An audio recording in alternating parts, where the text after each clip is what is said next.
Havendo número regimental. Havendo número regimental, declaro aberta a 26ª reunião. Por favor, silêncio. Querido. Havendo número regimental, declaro aberta a 26ª reunião da Comissão Parlamentar Mista de Inquérito, criada pelo Requerimento 1 de 2012. Antes de iniciarmos os nossos trabalhos, proponho a dispensa e a aprovação da ata da 25ª reunião da comissão. Não havendo quem queira discutir, a ata está aprovada. Bom dia. Melhora o microfone da procuradora. Bom dia. Gostaria de cumprimentar o presidente dessa comissão parlamentar de inquérito, juntamente com o vice-presidente e o relator. Cumprimento também todos os demais integrantes dessa comissão parlamentar de inquérito e todos os presentes. O certo é que a Operação Monte Carlo desvelou uma máfia, uma sociedade bem estruturada, mais lucrativa do que uma grande empresa. Um grupo profissionalizado, estável, permanente e habitual, montado para o cometimento de crimes de natureza grave. A sua existência, por mais de uma década, foi suficiente para montar e organizar uma estrutura estável e entranhada no seio do Estado, inclusive com a participação, distribuição centralizada dos meios de comunicação para o desenvolvimento das atividades, com o objetivo de inviabilizar a interferência das agências sérias de persecução penal. Ficou clara a existência de uma estrutura central, piramidal e hierarquizada, com distribuição da renda entre os membros. E para se perpetuar por anos a fio, em locais conhecidos, de modo mais ou menos explícito, a atividade criminosa conectou-se a agentes do Estado, em uma imbricação espúria dentro da administração pública. Além dessas características, o grupo possui hierarquia, divisão de trabalho, criação de uma cadeia de comando, corrupção, troca de favores, exploração de mercados ilícitos, exploração lícita de mercados lícitos, monopólio e obstrução da justiça. Vale registrar também a utilização de contas de diversas empresas, inclusive laranjas, para realizar a movimentação financeira do montante espúrio arrecadado e controlado por Carlinhos Cachoeira. Com efeito, o recrutamento dessa organização do braço armado do Estado, com a cooptação de policiais militares, delegados civis, delegados federais, deixou a sociedade totalmente desprotegida. Policiais civis, federais e militares cooptados, eles passam a integrar o grupo como informantes para uma espécie de contratação mensal, pagamento mensal, transferir informações importantes sobre o trabalho que potencialmente poderia ser desenvolvido no enfrentamento à atividade. A investigação Monte Carlo limitou-se a investigar uma quadrilha armada, a exploração ilegal de jogos, o contrabando, a corrupção policial e a violação de sigilo. Primeiro, por falta de estrutura, falta de pessoal na Polícia Federal e no Ministério Público Federal. Segundo, por conta dos constantes vazamentos. Muito obrigado, deputado. Passo agora a palavra ao senador ex-presidente Fernando Collor de Mello, por 10 minutos.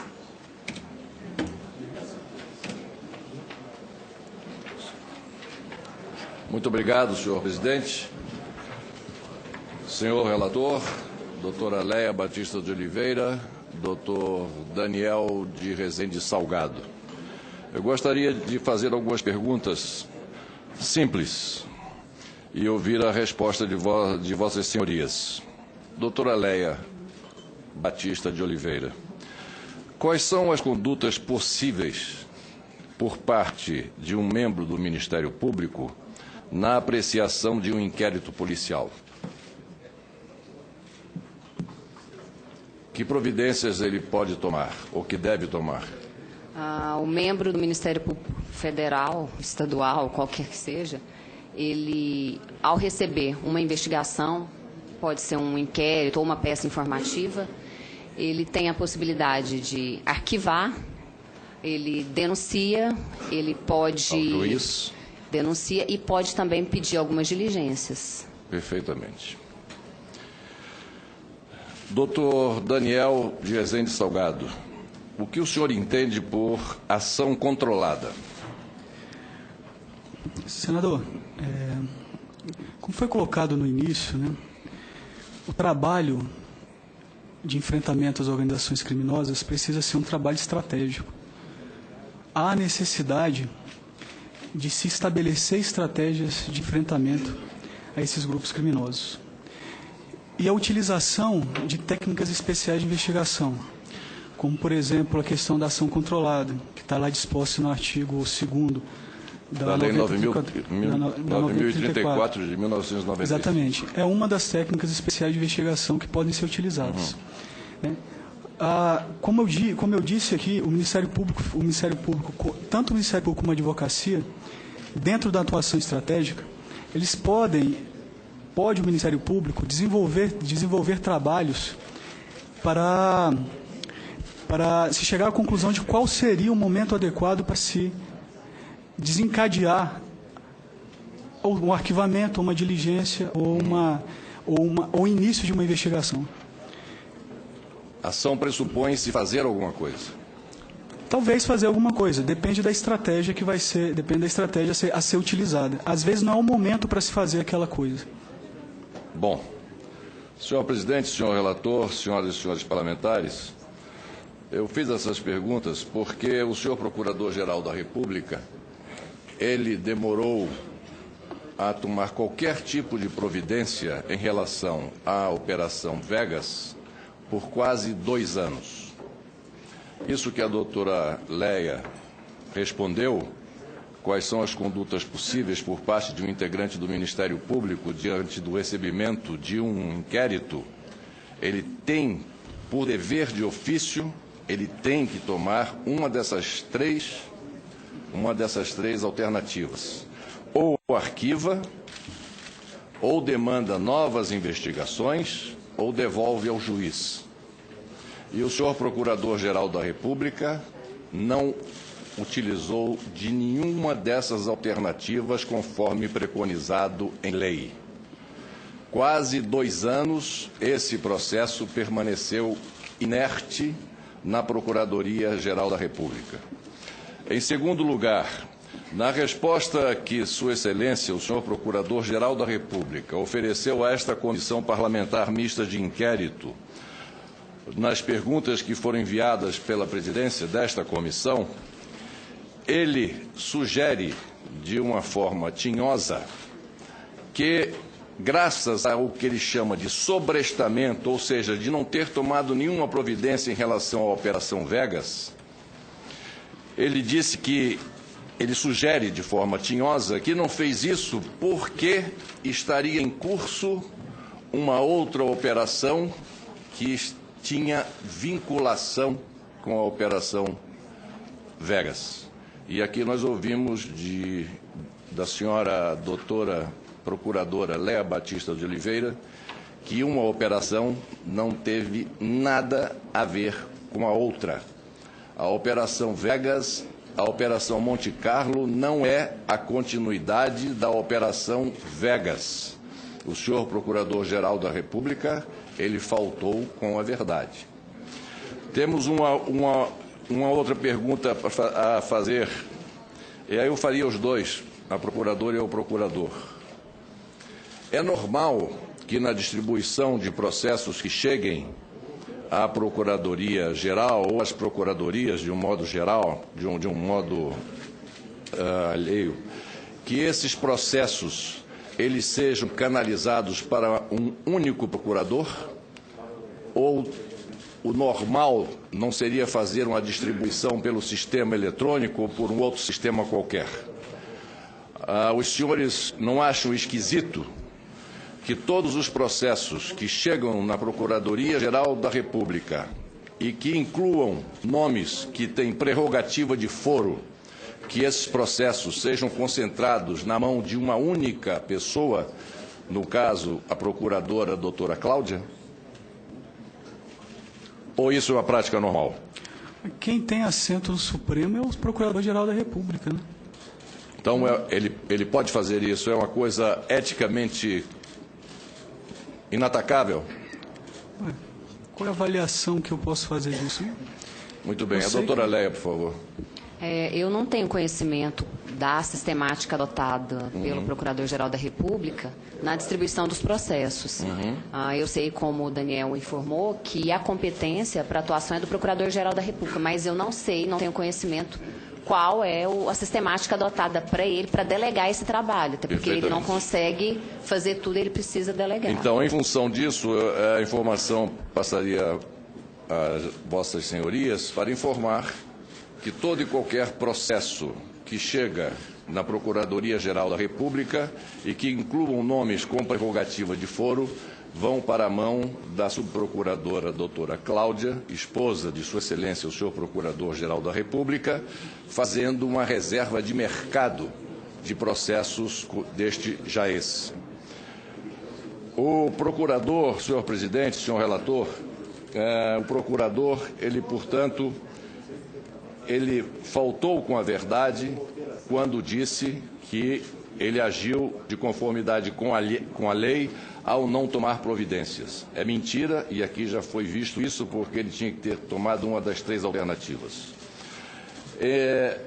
Em relação à doutora Cláudia, ela também foi desmentida, não sei se vossas excelências se lembram, mas quando veio aqui depor o delegado que presidiu o inquérito da Operação Vegas, e a doutora Leia deve conhecê-lo, o doutor Raul, quando perguntado a ele se ele não tinha achado esquisito que esse inquérito tivesse permanecido tanto tempo na Procuradoria-Geral sem que nenhuma providência houvesse sido tomada, ele disse que sim, que achou esquisito, achou estranho, e que foi a Procuradora-Geral, que detém essa reserva de mercado, porque havia pessoa com prerrogativa de foro na Operação Vegas, e que, segundo ela, uma declaração anterior à oitiva dele, segundo ela teria agido assim, junto com o Procurador-Geral, de não tomar nenhuma providência, a pedido do doutor Raul. O doutor Raul aqui esteve, prestou o seu depoimento e desmentiu a doutora Cláudia. Disse que, ao contrário, esteve com ela sim, mas para manifestar a estranheza dele, enquanto presidente do inquérito da Operação Vegas, pela demora nas providências que deveriam já ter sido tomadas.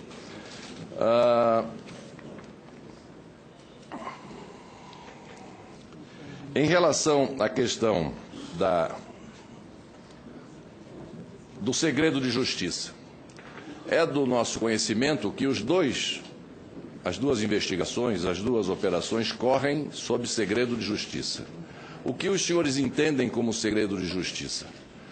É seguir o princípio do segredo de justiça, dar entrevistas à imprensa, como foi dado, por exemplo, pela doutora Leia recentemente?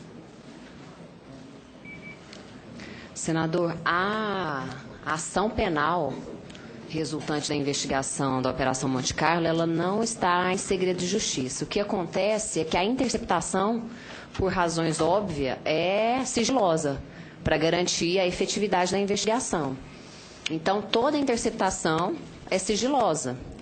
A ação penal não é sigilosa. O que aconteceu? Quando a operação foi deflagrada no dia 29 de fevereiro, o Ministério Público, e eu falo eu, Daniel e outro colega que trabalhamos na operação, nós decidimos fazer uma coletiva juntamente com a Polícia Federal para informar a sociedade sobre as prisões, os afastamentos das funções públicas, e foi o que foi feito. No dia 29, eu e o Daniel, juntamente com o delegado Matheus, fizemos uma coletiva falando de uma forma genérica a atuação da organização.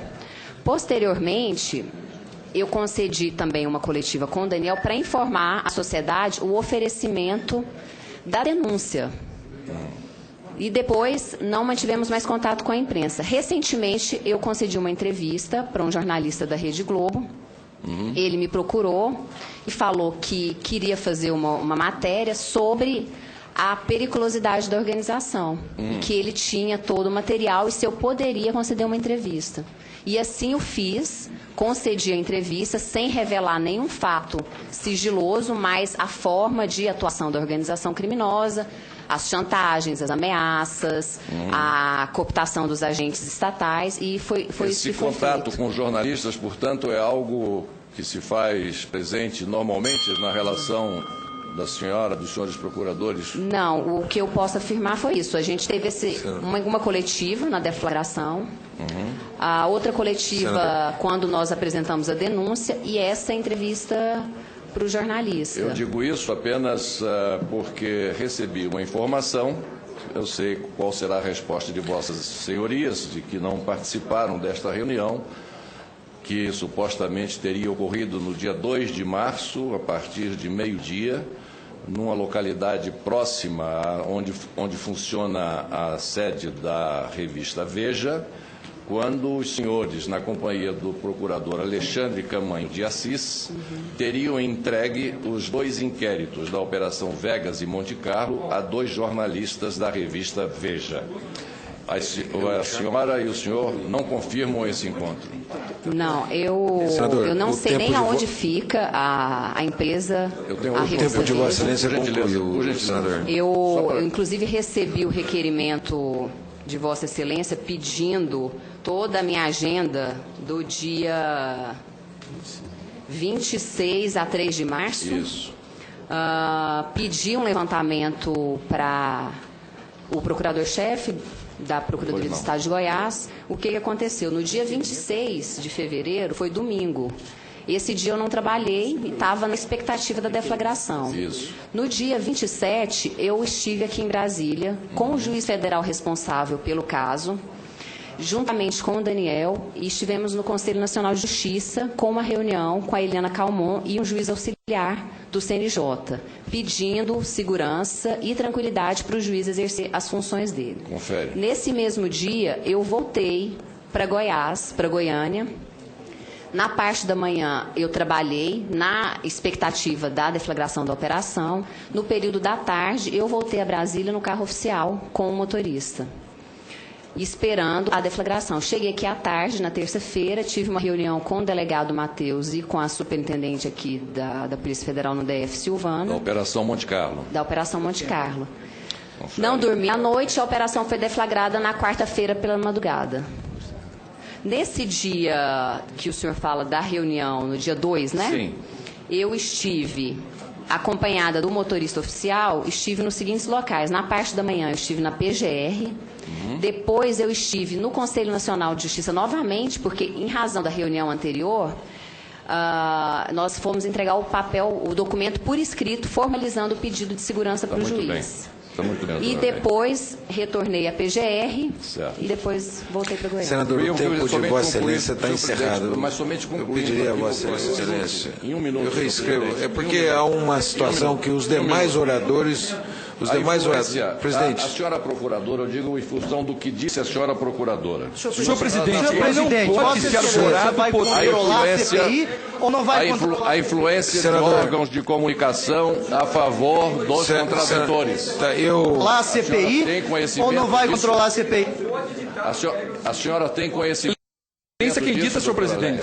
Eu só peço ao senador Fernando Collor de Mello, eu vou reescrevê-lo para essa última questão de Vossa Excelência, mas o tempo de Vossa Excelência já extrapolou eu quero apenas o tempo deixar regulamentar. registrado que a procuradora Leia, a doutora Leia, falou em troca de favores, e eu gostaria que ela explicasse melhor que troca de favores são essas, e também da influência de órgãos de continua influindo, senhor presidente. Presidente, E fazendo referências.